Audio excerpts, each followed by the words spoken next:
Models of Waves, presented by Juan and Joey. The nature of waves. Ever wonder how waves work? When playing an instrument, when listening to something, or when seeing waves in the ocean, ever wonder how they work or where they come from? Overall, how can we describe a wave? And how do waves make things move? Through these two experiments, we can view and measure waves, and from the second experiment, we will build a wave machine to see the very nature and physical nature of a moving wave. And for the first, we can actually measure the wave. Before we start our wave demos, you're going to need a few key terms to understand the wave. Each wave has a crest, trough, wavelength, amplitude, and frequency. The crest of a wave is the highest point of the wave. The trough of a wave is its lowest point. The amplitude of a wave is the length from the base of the wave to the highest point of the wave. The wavelength can be defined as the length it takes until the wave repeats. For example, it can be the length from one crest to the next crest. The frequency of a wave is the time it takes for a wave to complete a full cycle, or how long it takes for a wave to repeat itself. Now that we know important parts of a wave, let's start on our models. Our first model of a wave is with a piece of string. You want about a foot of string, and you are then going to wiggle that piece of string on top of a piece of paper until it resembles a wave. To do this, hold one end of the string and then shake the other. Next, you're going to trace the wave that you created onto the piece of paper. Using a ruler, we can then determine the wavelength and amplitude of the wave we've created.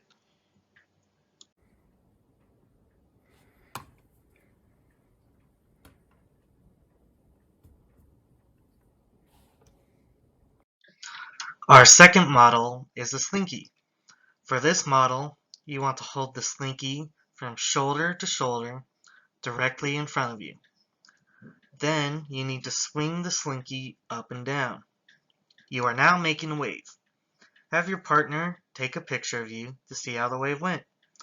The wavelength of this wave would be the distance from shoulder to shoulder. And your amplitude is about the length from your head to your chest.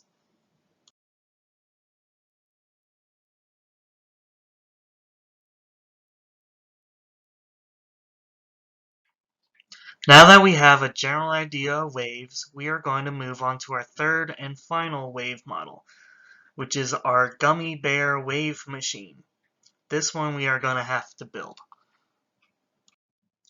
We are going to make the wave machine with 30 skewers, 60 gummy bears, 4 feet of tape, and a stopwatch or phone to record our frequency. To make the wave machine, start with 2 chairs and have them face each other about a table's length away.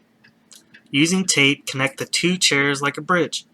Make sure that the sticky side of the tape is facing upward. If it helps, you can use another piece of tape to attach your tape bridge to your chairs. Next, put your gummy bears on your sticks. Then put your sticks on your bridge, spaced out just enough that the gummy bears are not touching. Finally, push down a stick that is at one of your ends and see how it moves. Now that the wave machine is built, we can start it up. All you need to do is push down one end of a stick that is on one of your ends of the wave machine, and then it will start a wave. Once you are comfortable starting the wave machine, it is time to record frequency. Using a stopwatch, record how long it takes for the wave to travel from one end of the machine to the other end. Do this a total of 3 times, and remember to write down the time it took for each trial. Next, we are going to change one theme on our wave machine. This could be changing where the gummy bears are on the stick, adding more gummy bears to each stick, or taking off the gummy bears entirely, as long as the machine is not the same. For whatever you decide to change, you are then going to record the frequency again for another 3 trials. Did you notice anything different? Make note if you did. Why did the waves move at different speeds? Waves move at different speeds depending on what medium, like air, water, and solid, that they move through.